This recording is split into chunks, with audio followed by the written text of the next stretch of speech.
Thank you for listening to Depictions Media Radio.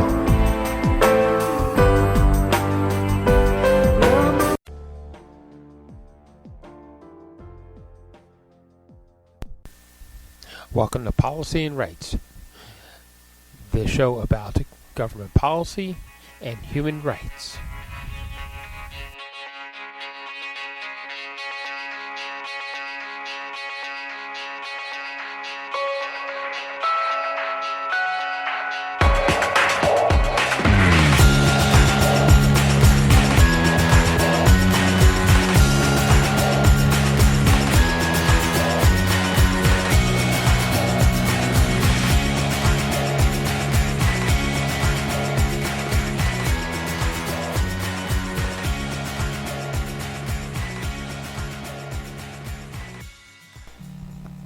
Okay, welcome back to Policy and Rights here on Depictions Media Radio. I'm your host, Michael Clogs. Former White House Trump White House advisor Peter Navarro, he was attempting to stay out of jail while he was appealing his conviction for ignoring a congressional subpoena. He is charged with contempt of Congress and other charges related to that subpoena, and because he has information as an advisor to Mr. Trump about things that were happening inside the White House at the time. He was denied the ability to leave jail while he continues his appeals, so according to the Supreme Court. It would seem that while we're on Donald Trump, that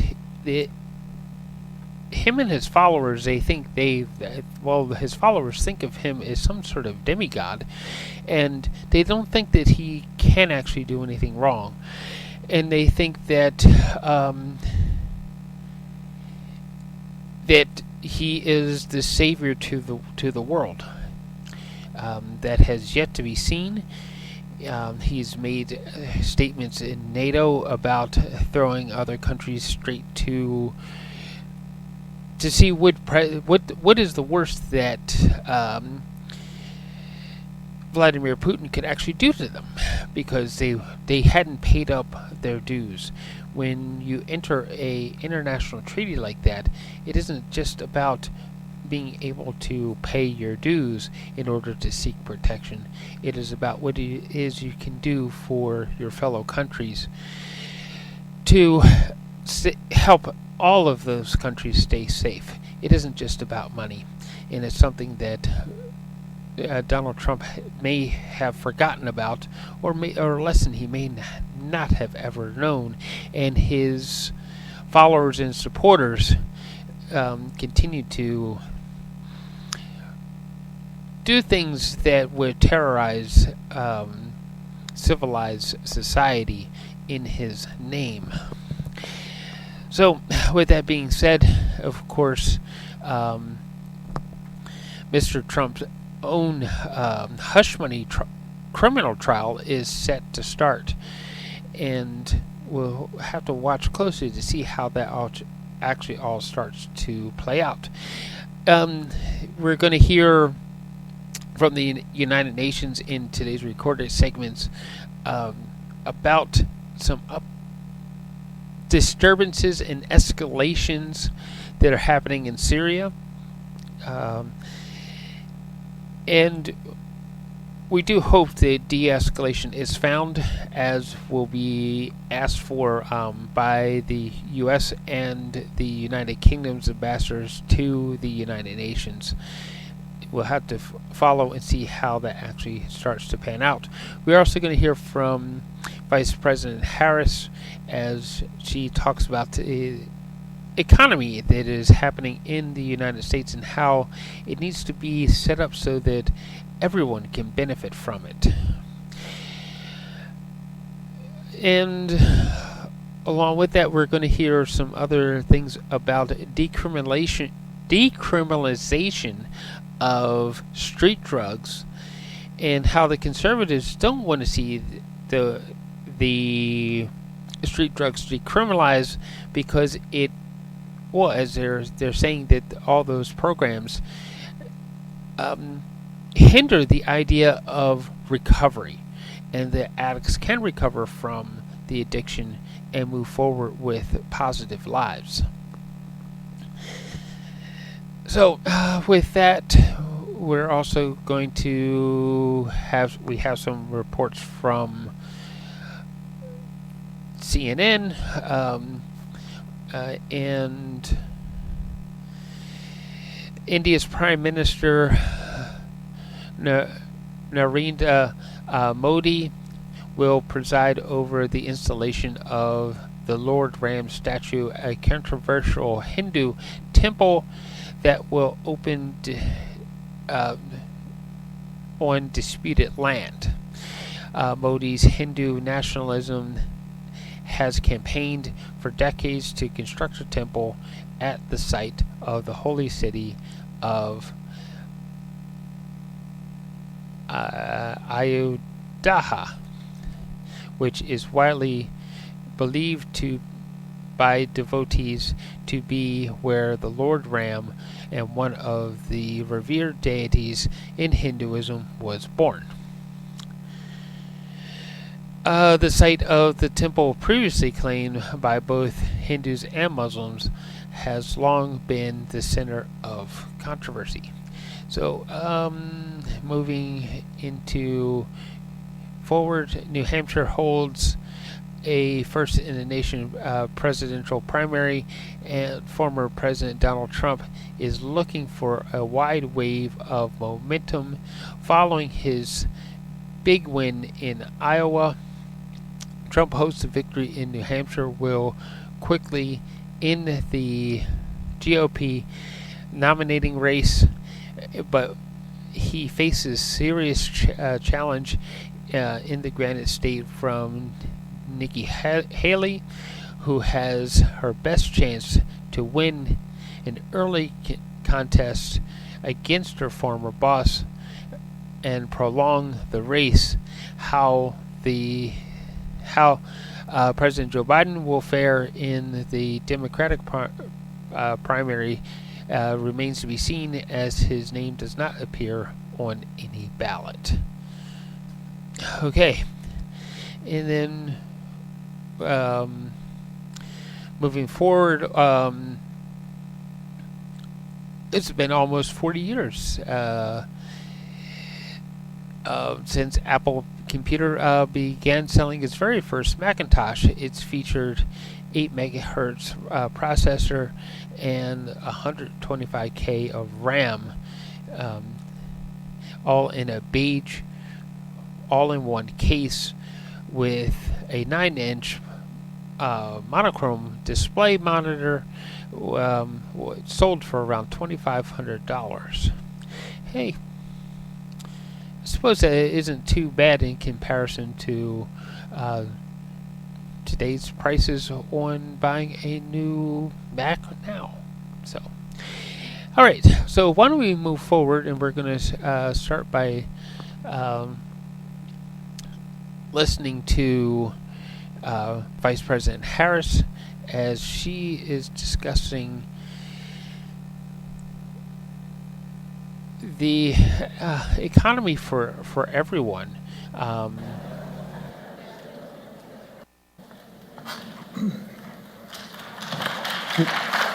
Good afternoon, everybody.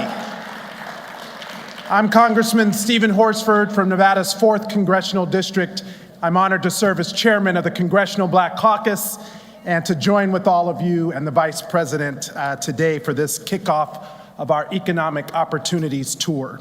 I'm delighted to be joined today by 3 phenomenal panelists: Janice Bowdler from the Department of Treasury, Counselor for Racial Equity; Christopher Coles, Department of Transportation, Undersecretary of Transportation for Policy; and Eric Morset from the Department of Commerce, Undersecretary of Commerce for Minority Business Development Administration. Please welcome our first panel.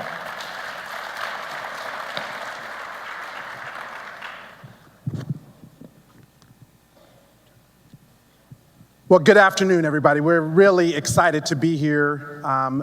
This is the kickoff to really have a conversation with the American people about the ways that we together can build economic opportunity, prosperity, and wealth that is inclusive, that is about bringing everyone into full economic participation, and to make sure that as we have passed some of the most historic legislation in our country's history, that those investments reach the communities that need it the most.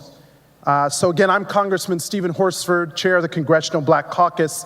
We have been working with the Vice President as well as the Biden-Harris administration to center the people in the policy that we are working to advance. And that is what today is all about.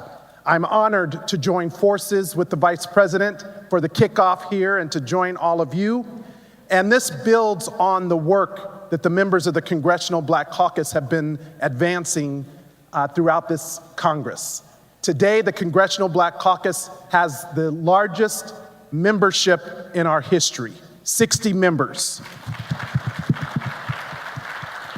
We went from 13 when we were founded, and one black woman and Shirley Chisholm, to having 60 members, 31 black women, representing every region of the country. Recently, we introduced a plan to build black wealth that is endorsed and sponsored by 100% of the CBC members. And today, this economic tour will allow us to continue to advance that discussion to close the racial wealth gap, to build economic opportunity, and to address the inequities that we have seen at a time when there are forces who are trying to take away those tools of opportunity. And I want to thank organizations including the Black Economic Alliance, the U.S. Black Chamber, among others, who have worked with us to ground this work. So today, we're going to have a conversation about the resources that are available from the historic legislation that has been passed. And I want to start with Undersecretary Coase. The Vice President is here in Atlanta, in part to highlight the Biden-Harris administration's efforts in making investments in communities that have historically been left out and left behind. So talk to us about how the Department of Transportation is working on those issues, including with the Reconnecting Communities and Neighborhoods program. Congressman Horsford, first, I want to just take this moment to acknowledge you and your leadership as the chair of the CBC. We are here because of your great leadership, so I want to first acknowledge that.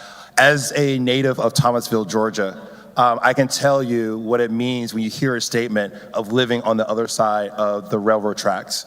And too many communities across the country has seen what infrastructure, when not aligned with community voices, with community aspirations, can do to their communities.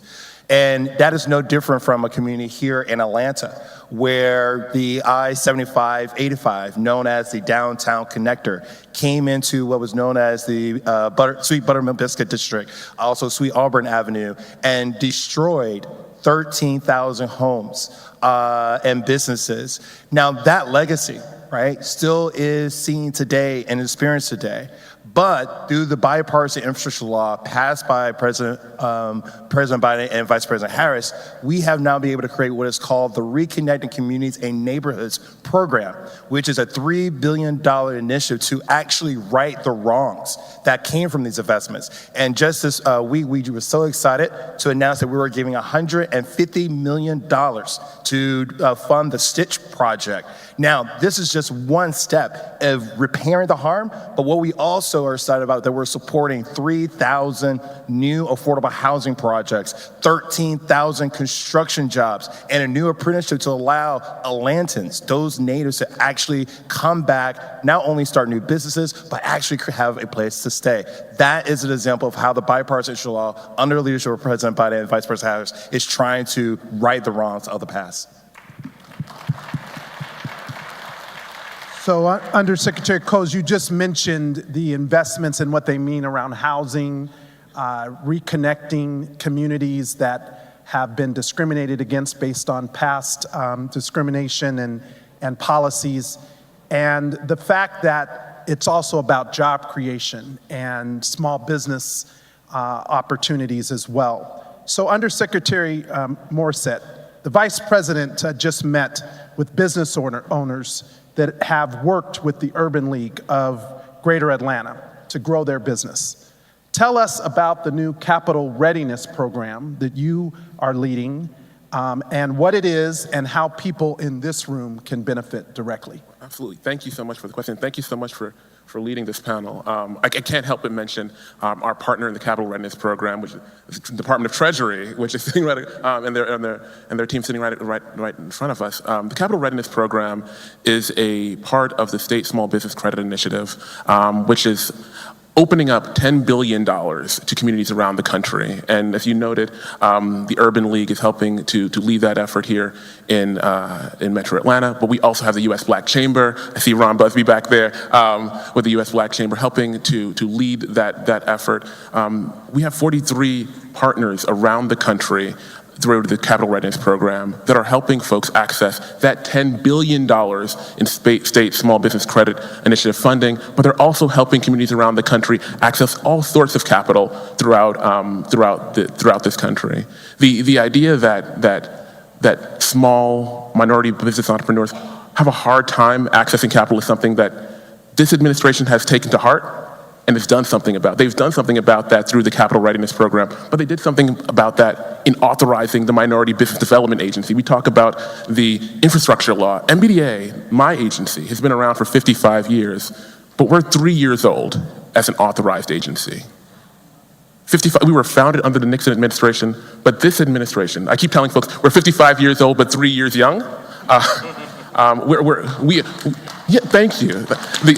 The MBDA has at its core, and I have the best job, I think, on this panel, to create wealth in communities of color around this country. And that's something different. Creating wealth, the ability for folks to pull themselves up, create a new life for themselves and their families and their communities. We're not giving out anything to anyone. We're helping people who are exceedingly and abundantly able to help themselves, but for an opportunity. The Capital Readiness Program is a part of that opportunity, giving folks the tools that they need to create change for themselves and their communities. So that's why I'm so proud of this administration and this line of work and that partnership with the Department of Treasury. Now, you kind of stepped on the lead when you said it was just 3 years fully authorized. What was it before? Why is it important for it to be authorized? And what does that provide as far as permanent funding to not just help businesses start, but to actually grow and thrive, which is one of the initiatives from this Economic Opportunities Tour today? Absolutely. So being a permanently authorized agency is something different. We were around for 55 years, founded under the Nixon administration, but it took a bipartisan coalition of Congress to pass this agency and make it a fully authorized federal agency, thanks to the leadership of the Congressional Black Caucus, a number of other leaders in Congress. But they didn't look the same. They looked like the tapestry of this country, and they realized we were born as an authorized agency in the aftermath of the pandemic. And we know acutely that the pandemic hit communities like ours differently. They hit those communities differently, those socially and economically disadvantaged communities differently. Our agency, as an authorized agency in partnership with Treasury through this Capital Readiness Program, has at our core the ability to reach across the entire federal government and lift up our communities, leveraging not only our capital, but the capital of our partner agencies, leveraging the authorities that this administration has lifted up through their executive orders, but also through the meaningful and intentionality of changing the way we are doing business inside of agencies. I think about this in the context of the Department of Commerce. We as an agency have worked to have over $125 billion of above base funding. We talk about the CHIPS Act, we talked about the Broadband Act that's trying to get this entire country plugged in. And MBDA, a new federal agency's ability to reach inside of those above base program areas and ensure that communities that look like ours, that socially and economically disadvantaged communities, have a part of this investment. That's something real. You ask about what this administration is doing and how it's doing things differently. We're putting our money where our values are, and that's something meaningful. So we've heard a lot about, the 16 million new small businesses that have been started since the beginning of this Biden-Harris administration, the historic legislation that really is providing investments and to make sure that our communities, every community that has been underserved or disadvantaged historically, are not left out or left behind, and to make sure that we're connecting those businesses, those owners, with the opportunities. And these are just 3 of the federal agencies that oversee the federal procurement process. And so in addition to all of the booths that are here and the information that will be shared both during and following this Economic Opportunities Tour, this is ways that we're reaching directly into the community to make sure we have this conversation. Councilor Bowdler from Treasury, when the Vice President was a senator, she fought for and secured $12 billion for community development financial institutions and minority development depository institutions across our nation. The Biden-Harris administration has been able to administer that funding and give it out directly to local CDFIs and MDIs, some of whom are here today. Can you talk to us about how you work with CDFIs and MDIs to advance specifically racial equity and what that means for the people here in Atlanta? Absolutely. Well, first of all, Congressman Horsford, thank you so much for your championship as well of CDFIs and MDIs. And for those who don't know what that means, we're really talking about mission community-oriented lenders. CDFIs, community development financial institutions, have a mission and a special certification to serve low-income families, low-income neighborhoods, and communities that have long been overlooked and under-resourced when it comes to credit. MDIs are minority depository institutions, Black-owned banks, Latino-owned banks, Asian, Native-owned banks. And we have been super fortunate, Senator, when she was a Senator, Harris, now VP Harris, and the Congressional Black Caucus, among other leaders, have really championed getting resources into institutions that we know are proximate to the communities we're trying to serve. And that is incredibly important that we're investing in those CDFIs and MDIs that are delivering capital in culturally competent ways, that have the relationships with the community, have the presence in the ground. So the signature initiative here, the Emergency Capital Investment Program, was $8.5 billion to 175 CDFIs. Of that, $1.4 billion went to Black-owned and Black majority shareholder institutions, and we estimate that over the course of this program, over the next 10 years, that's going to be $80 billion to Black communities flowing through this program. Okay, but you asked me, what does this mean for Atlanta? Because we throw around these big numbers, so I want to make sure that I'm bringing it home. Georgia CDFIs received $125 million, and 2 of them are Black-owned or Black majority shareholder institutions, and they're here. Hopefully you got to see them. And Cynthia and Robert, I can't see you because the lights are in my face, but Citizens Trust Bank and Carver State Bank are both here. They are recipients and participants in the ESIP program, and their resources are outside. There's also another $35 million in grants to CDFIs that are serving Georgia Avenue, including ACE, which is a local small business lender that some of you in this room might know. And it matters. Let me just give you one example. Because of some of the investments that Carver State Bank received, they were able to provide financing for MedCure, which is a local federally qualified health clinic and healthcare provider here in the greater Atlanta region. Because of the $6 million in financing they received, they're opening up and expanding a new location. That clinic is expected to see 5,000 new patients a year, 90% of which are people of color and 75% of which are low-income families that might not otherwise have gotten access to healthcare or have to travel really far to get quality care. So when we invest in proximate institutions, that means that our businesses, our community assets like healthcare centers and childcare centers are getting the resources that they need. They're also hiring people along the way and creating stable jobs in their communities.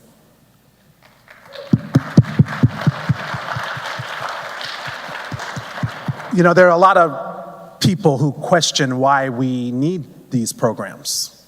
Why do we need to invest in certain communities that have historically been underserved? And I just want to share that the disparity in wealth is stark, with a significant gap between Black and white per capita wealth. In fact, today, the typical white per capita wealth of white Americans is $284,310, compared to a mere $44,100 for Black Americans. So the agenda around economic prosperity and wealth, this Economic Opportunities Tour and the resources that you all are administering to get to the communities are intended to help close and narrow this racial wealth gap that has persisted. And under the Biden-Harris administration, this has been a center of their agenda across the whole of government. So what resources are available from the federal government to help someone turn their awesome ideas, which we've got a lot of people here with great ideas, great passion, great products. They want to become the creators of wealth, not just the consumers of it. What would you recommend that they do from the standpoint of your programs that you administer within your agency to connect their ideas to the programs that are available through the federal government? I'll go first. Well, thank you so much for the question. And I'd ask you to, for some of you in this room, go outside. I have tables of the 5 equities that we have at the Minority Business Development Agency. We have a business center here that's outstanding through Georgia Tech. They are doing innovative and novel things, but more importantly, they're trying to connect with you. They're trying to connect with all those who have an interesting idea that they want to get off the ground at any phase of development. We also have the relationship that I mentioned before with the Urban League and the U.S. Black Chamber. We also have a relationship with the MSIs, minority serving institutions around the Metro Atlanta area. The truth is we have equities around the country, 131 equities around this country. Please, mbda.gov. If you have an idea that you're trying to launch, or if you're trying to create a business, formalize your business, connect with our business centers. But if you're a member of other other groups that are affiliated with MBDA, if you're a member of a Greek organization, we just signed an MOU with the Divine Nine. I'd ask for you to connect with them. We have lasting, we have new and developing MOUs across both federal government and the private sector and affinity groups.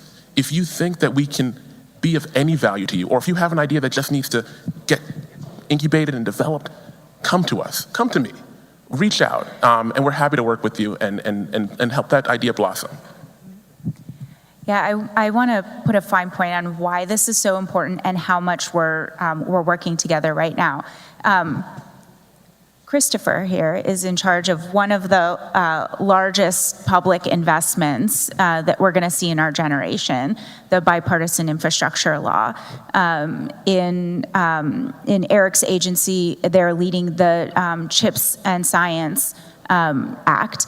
And in my agency, we have the Inflation Reduction Act. Now, practically, that's happening all over federal agencies. But what you have up here on stage represents once-in-a-generation suite of investments that are not only going to transform our economy, but let's be real about what we're talking about. We are in the middle of building the next middle class.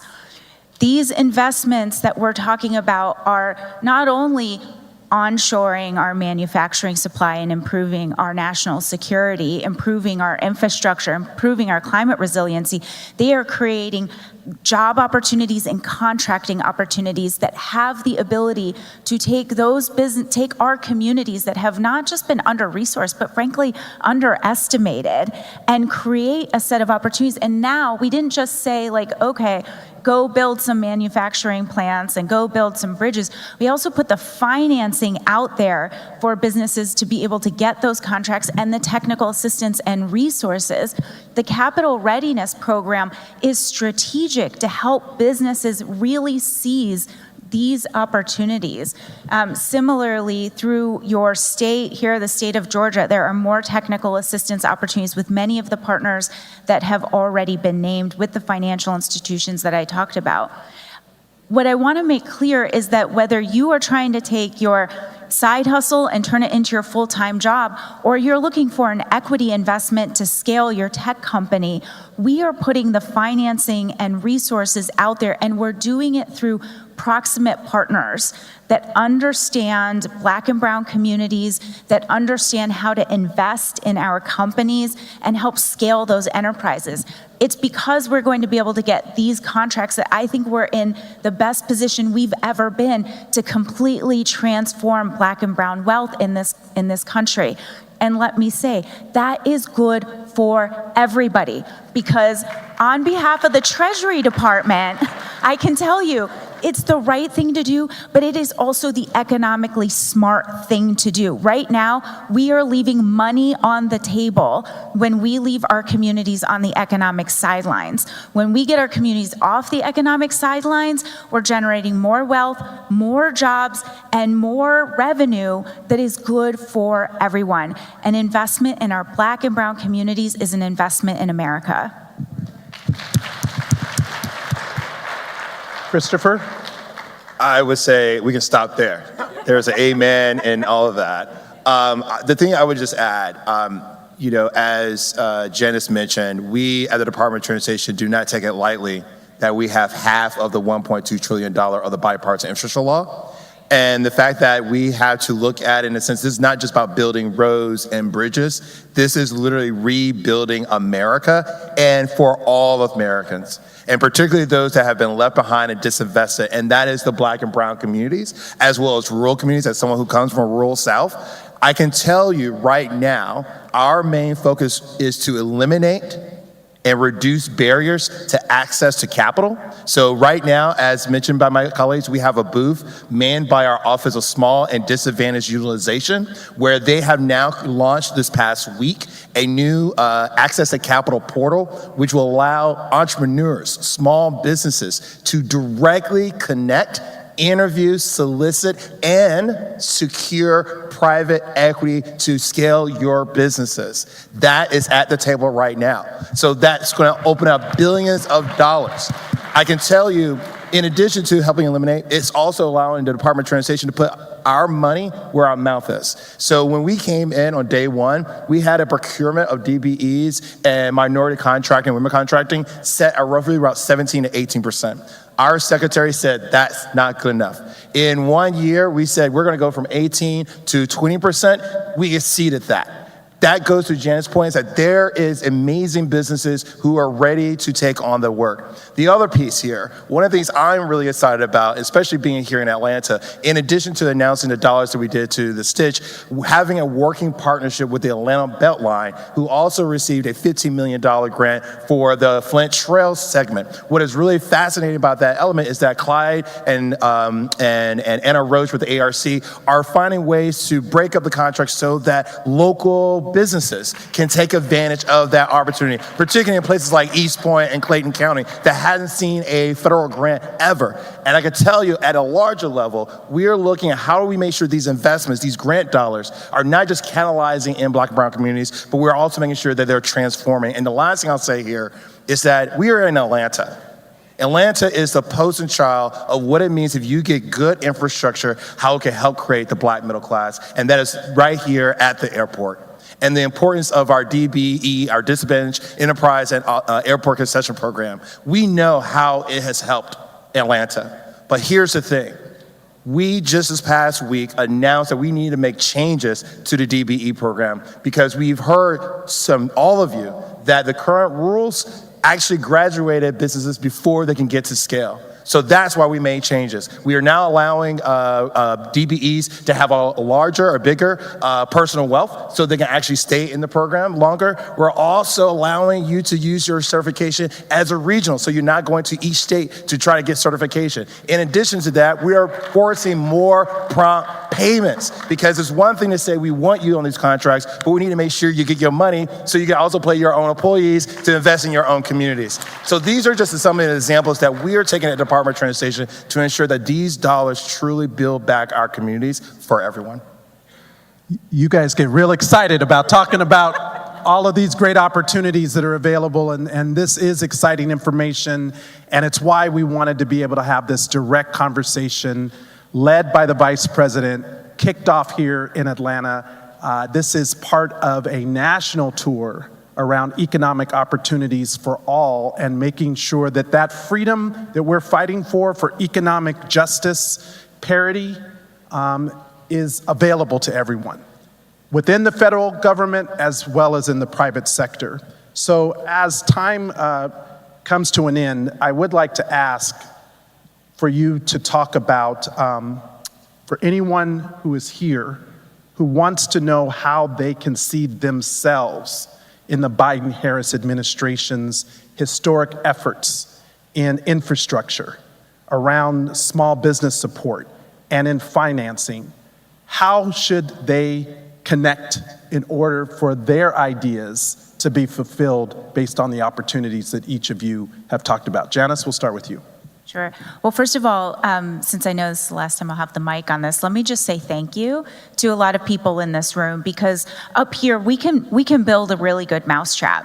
But if we don't have the partners, like the people that are in the room that are going to help get the word out, who are going to make the connections with communities, then our stuff can fall really flat. Which brings me to how people should see themselves in this administration. Please see them through our partners and who we align ourselves with. Again, for us, our booth out there is Carver State Bank and Citizens Trust Bank. Please stop by and see them. Also, come see Treasury and learn about tax credits. I didn't have a chance to talk about that on this panel, but who we are partnering with should tell you everything about the intentionality we're bringing to make sure we get to communities that haven't always felt like the federal government has been on their side, because it hasn't. And we are doing everything we can to change that.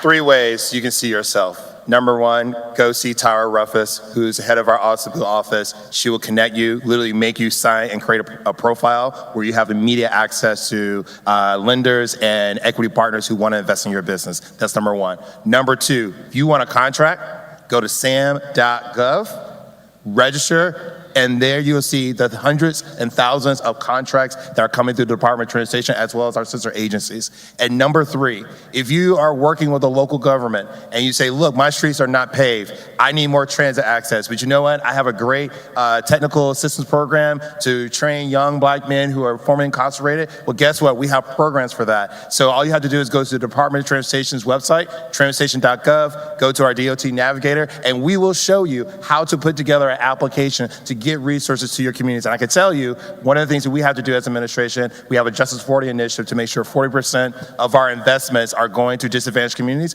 Already in FY22 and FY23, the Department of Transportation has went from 60 to 62% on average of our investments going out that have workforce and entrepreneurial opportunities. So again, those are the three places I would say you should go and see yourselves in it.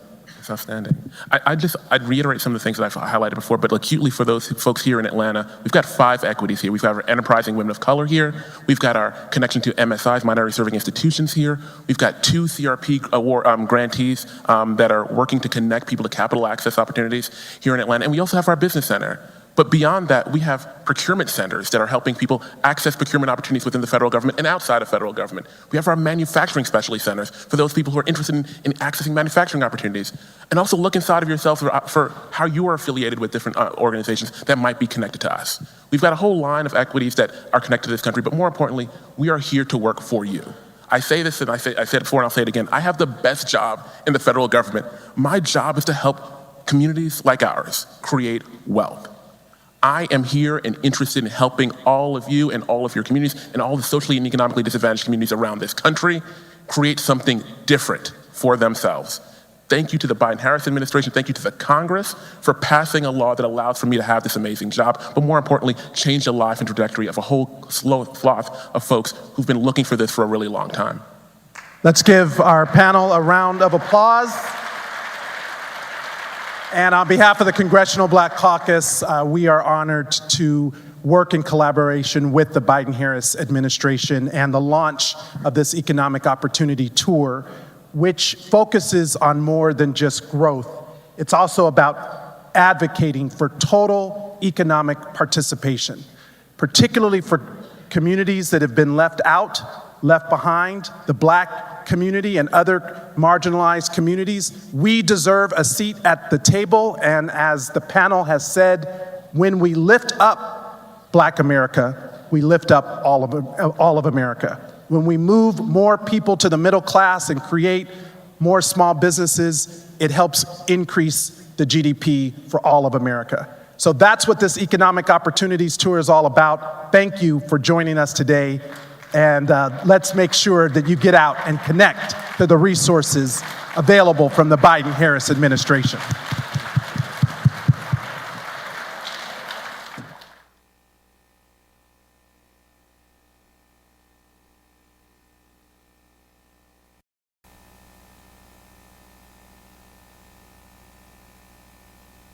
Good morning, everyone.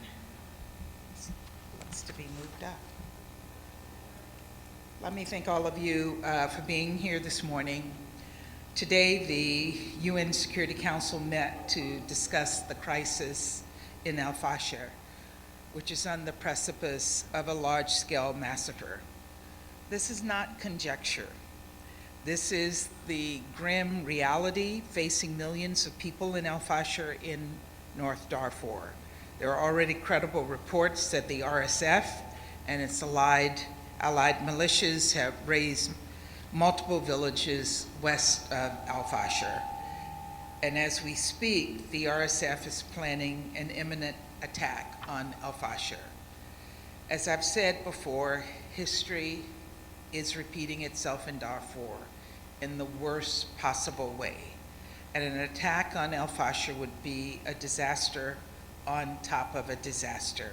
It would put 500,000 internally displaced persons at risk, people who traveled from across Darfur to seek refuge. And that's on top of the 2 million Sudanese who call Al Fasher home.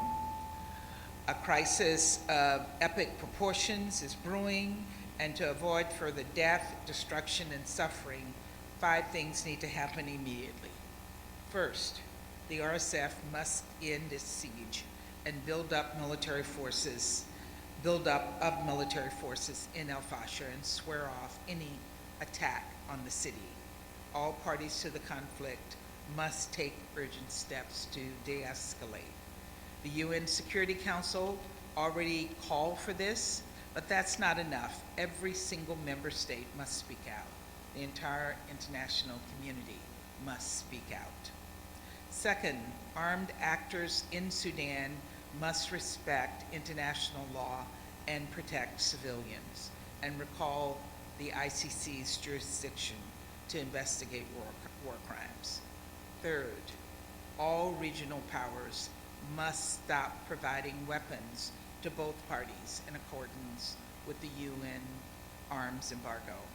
Fourth, the warring parties must engage in direct negotiations in Jeddah, because this conflict will not be solved on the battlefield. It will be solved at the negotiating table. Fifth and finally, all parties must enable full, rapid, safe, and unhindered humanitarian access, including cross-border and cross-line access. Right now, 5 million people in Sudan are on the brink of famine, and tens of millions of people are in desperate need of aid. And yet the warring parties continue to obstruct humanitarian access and aid. Members of the press, I have an urgent ask of all of you. Please help us warn the world about the grave dangers facing the people of Al Fasher, who are trapped under the threat of violence, of massacre. The people of Sudan are counting on all of us at this moment of peril. I thank you, and I look forward to your questions.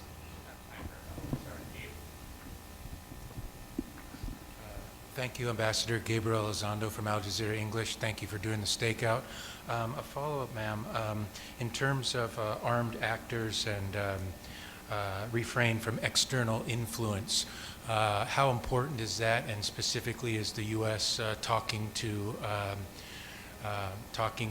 other countries in terms of alleviating that, particularly the UAE? Thank you. That is particularly important. because we do know that both sides are receiving support, both with weapons and other support to fuel their efforts to continue to destroy Sudan. And yes, we have engaged with parties on that, including with our colleagues from the UAE.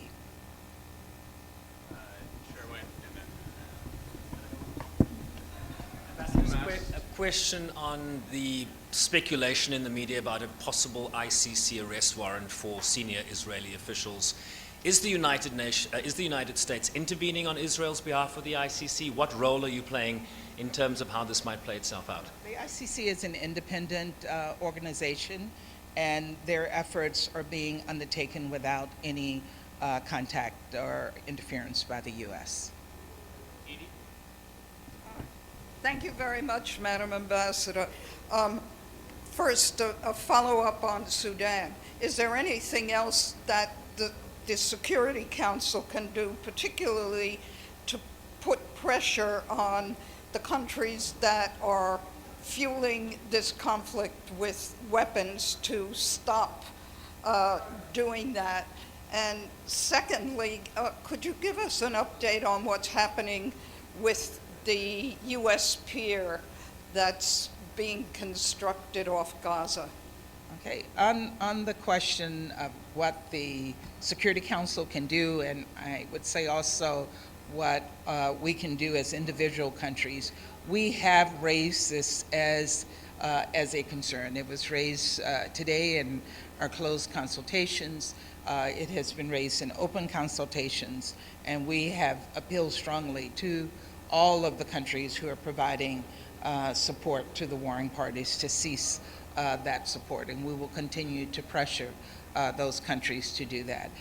Edie, I don't have an update on the pier. Can we get back to you on that? Yeah. Sorry, I think that's all we probably have. That's it. Thanks, everyone. Thank you. You want to walk with us?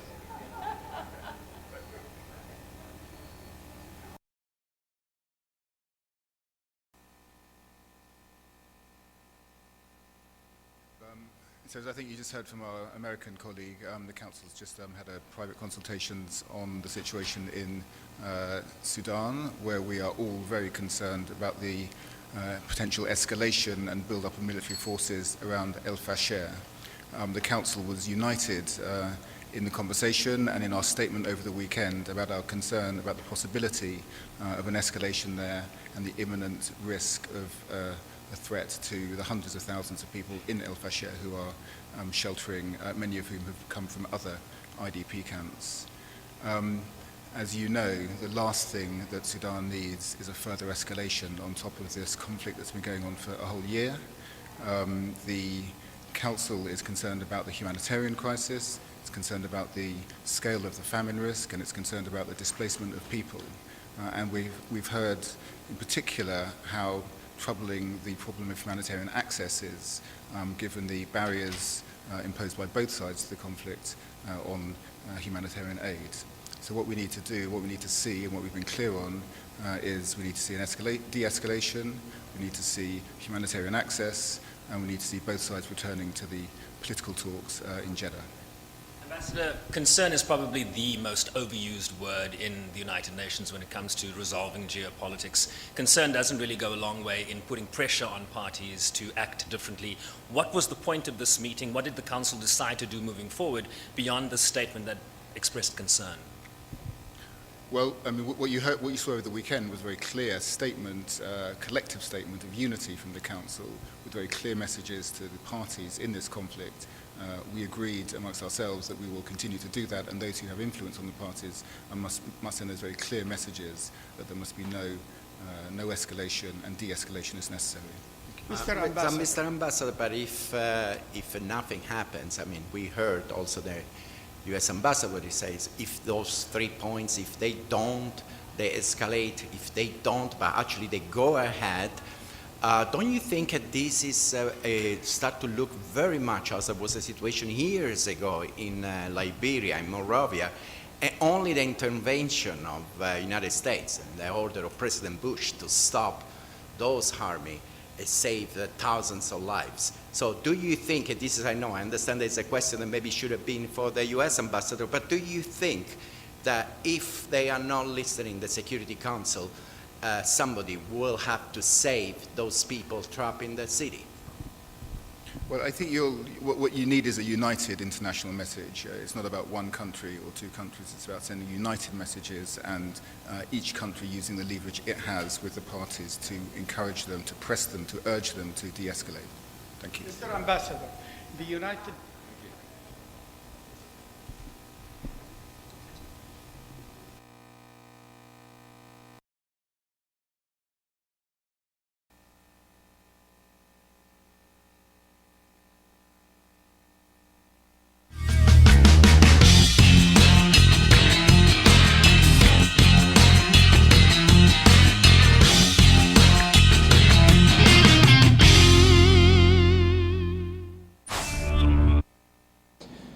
In a shocking decision, the Speaker has refused to grant an emergency debate on the tragic issue of drug overdose deaths and drug decriminalization in British Columbia. Remember, it was the NDP government of British Columbia who asked Justin Trudeau to decriminalize the use of dangerous drugs in public places all over the province. As a result, the number of overdose deaths has skyrocketed, and people no longer feel safe in their communities. We've heard just tragic reports of things like nurses having to forego breastfeeding their children because they're worried about the exposure that they face to from drug fumes in hospitals. The Minister of Mental Health and Addictions today refused to take immediate action, and as a result, Conservatives are calling on the government to hold an emergency take-note debate so that Minister Sachs can be held accountable for her decision today.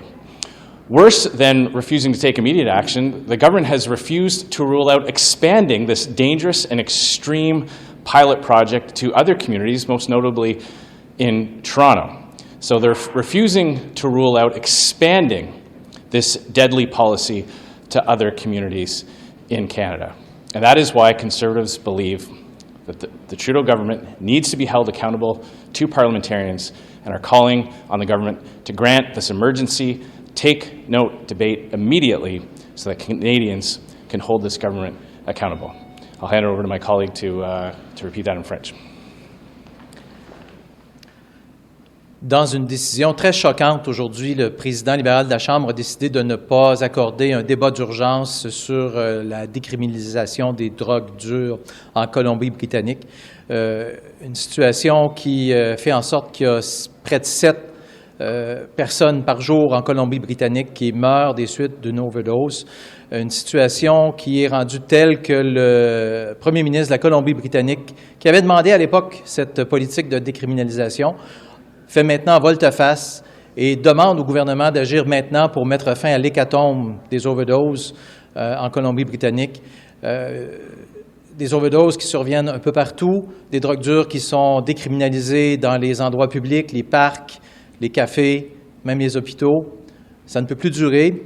On est très choqués de la réaction de la ministre Sachs aujourd'hui, qui a refusé de prendre une décision immédiate sur cette demande du premier ministre de la Colombie-Britannique et de mettre fin à cette politique mortelle qui va continuer jour après jour pendant que les libéraux vont tergiverser à tuer des gens en Colombie-Britannique et partout au Canada. Et surtout, on est très choqués de la décision de la ministre Sachs de ne pas dire non immédiatement à étendre cette politique mortelle de décriminalisation à la région de Toronto.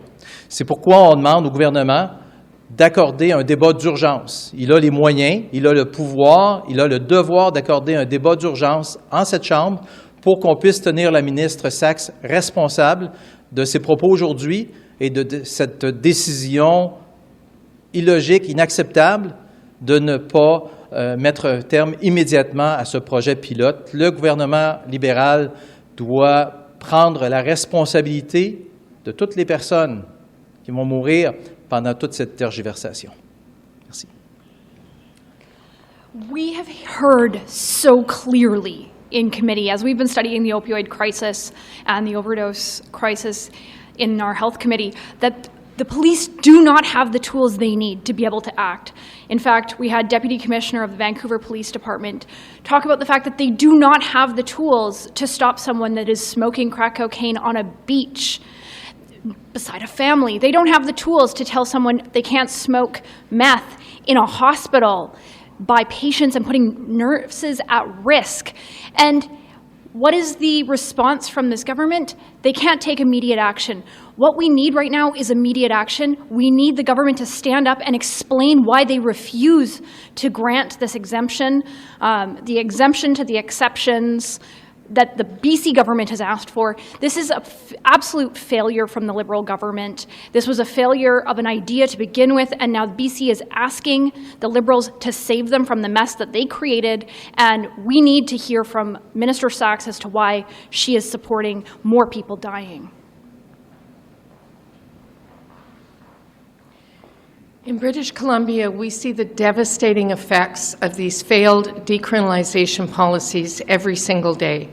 The Premier in BC, NDP Premier, asked the federal government in 2022 to sponsor and agree with decriminalization of hard drugs. Well, the facts are now in. In 2023, we had the most overdose deaths in 1 year we've ever had in BC. Over 2,500. That's over 6 deaths a day, every single day. These drugs, and when we talk about drugs, we're talking about opioids, methamphetamines, heroin, crack, cocaine. These drugs are being used in playgrounds, in parks, in our hospitals. You have parents in British Columbia having to save their kids from needles cast on the ground at playgrounds. I mean, this is just not acceptable, and it's dangerous. So now the BC Premier comes to the federal government, comes back and says, this hasn't worked. It's not working at all. We're having such a public backlash. Please reverse this. We ask that today. Do it now. End these dangerous policies now. And the answer we got from the minister, 2 ministers, and the government is, well, not yet anyway, it's under review. 6 deaths every day while they delay their review. Then we asked for an emergency debate, and the Speaker turned that request down. I don't know what's more urgent than the death of Canadians. 40,000 Canadians have lost their lives to drug overdoses since 2015, and this government has been in power. So we're asking it to end now. We're now asking for a take-note debate. This is serious. It is grave. It is a matter of life or death. Monsieur Berton, j'ai écouté la période des questions et j'entendais la réponse de Monsieur Poilievre sur cette histoire de suprémacistes blancs. Êtes-vous gêné que votre chef ne condamne pas explicitement les partisans de la suprématie blanche et de l'anarchie? Moi, je pense qu'aujourd'hui, là, on a vu les libéraux tenter de changer le sujet. On est devant une situation extrêmement grave. Actuellement, ce qui se passe en Colombie-Britannique, et vous l'avez vu aussi au Québec. Vous l'avez vu aussi au Québec, notamment dans une école, près d'une école à Saint-Henri, où les jeunes sont confrontés jour après jour, maintenant avec des seringues, parce qu'il y a eu un établissement qui a été installé près d'une école. Et aujourd'hui, bien justement, il n'y en a pas. Et ma réponse, c'est qu'aujourd'hui, je me concentre particulièrement sur la situation très grave qui se déroule présentement, sur le fait que le gouvernement devrait se concentrer plutôt à sauver des vies, plutôt qu'à faire de la petite politique, comme il l'a fait aujourd'hui à la Chambre des communes. Quand on demande d'avoir un débat d'urgence sur une situation qui fait en sorte qu'il y a 22 Canadiens par jour qui meurent d'une crise d'overdose. En Colombie-Britannique, c'est près de 7 c'est près de 7 gens qui vivent en Colombie-Britannique par jour qui meurent des suites d'une overdose. On ne peut pas se permettre de faire de la politique comme le gouvernement l'a fait aujourd'hui. On doit donner une réponse. On doit accorder ce débat d'urgence. La ministre Sachs doit prendre la responsabilité et répondre aux questions qu'on lui pose. Ms. Goodrich, What is the conservative solution to this? Because conservatives have also, when you talk about concerns about public drug use, conservatives also come out against things like safe consumption sites or drug testing where people can conservatives support supervised consumption sites? I'm just trying to clarify. There's nothing safe about those consumption sites. Well, I call them supervised, but yes. Well, thank you for that question. Conservatives have been exceptionally clear. We want to support treatment and recovery. These are important pillars. We believe that people have the capacity of recovering from addiction.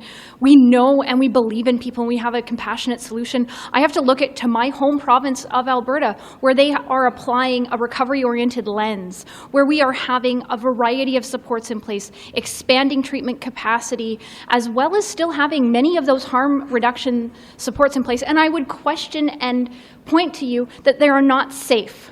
They are supervised, and we need to be very cautious and careful in the language. And this is one of the challenges we have right now with the so-called safe supply, because the government is marketing it as if it's safe. We have kids on the street in British Columbia that go out and buy these dillies, and they call them dillies because they're dilaudid pills.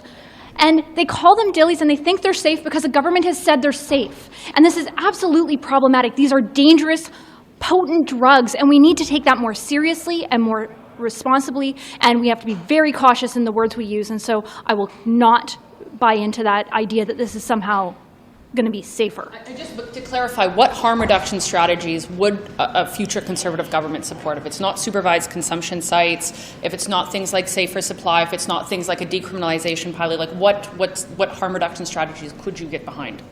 Well, I reject the premise of that entire question because I didn't at any point in my statement say that I didn't support harm reduction. In fact, Conservatives in my home province of Alberta have been very clear in supporting harm reduction. We have a variety of supports available to people that are struggling with addiction, but it's done in a recovery-oriented lens so that people can get the support they require. But the end goal is always going to be to try and find recovery. And I think this is the challenge. This federal government does not believe that people are capable of recovering from addiction. And so they're offering palliative care as the first form of treatment, and that is absolutely unacceptable. So what does recovery-oriented lens mean then?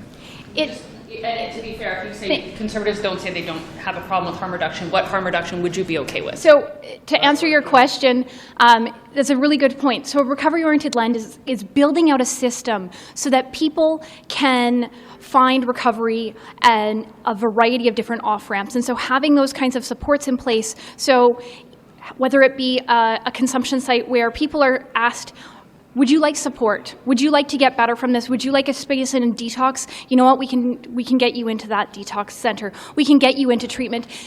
Across this country, families are having to mortgage their homes just to be able to put their child into treatment. That is absolutely not the right solution. I'm very proud of my home province of Alberta and the work that they have done in reducing and removing fees for those access to those supports, which means that families can put their loved ones into treatment. That means that people have the ability to get better, and that's what a recovery-oriented lens looks at. It looks at a very holistic solution and trying to find as many off-ramps for people that are struggling with addiction to get the care and compassion they need to get better. But some consumption sites do already offer resources for housing or for detox options. So what's the differentiation between what you would support and what the problem is? Well, what you're pointing out is the fact that it's a patchwork, and not all of them actually believe that recovery is possible. And so I think it is very important, as we're going forward in this, that we continue to prioritize education, prevention of addictions. And this is one of the big challenges we have right now with this so-called safe supply, is that we are fueling the next addiction crisis by making more drugs available on our streets, and this is creating addiction in youth, and this is creating a problem that will then solve for. We could get much better if we simply reduce the number of drugs on the street, helped people get into treatment, and find recovery and support recovery as a space. Thank you so much.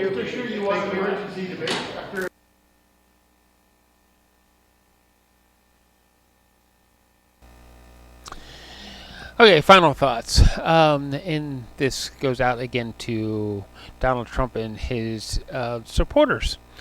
That we have to remember that laws, they are supposed to be for everyone. That no one should actually hold a true immunity over another when it comes to the law. No one should be able to rise above it. but we should all be able to work with it.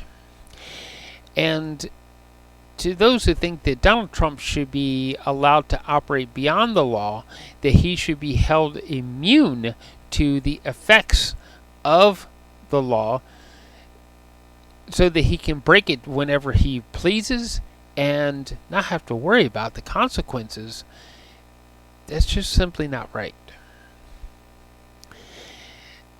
That those who are supporting him in many directions have some superior ideas about who they are, and that how them and their families have made the United States something great, when the truth of the matter was, before 1492, there were great things happening in that land before the Europeans ever came.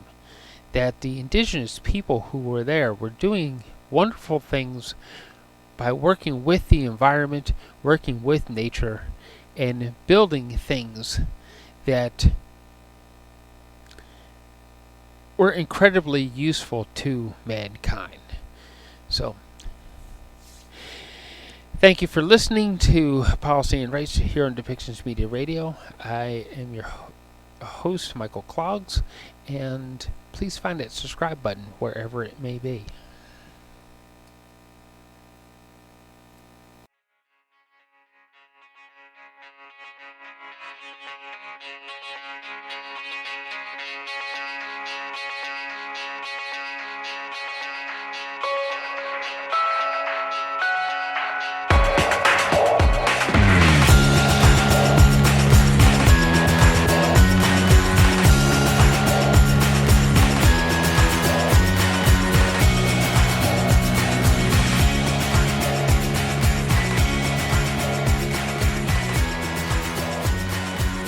This show has been produced by Depictions Media.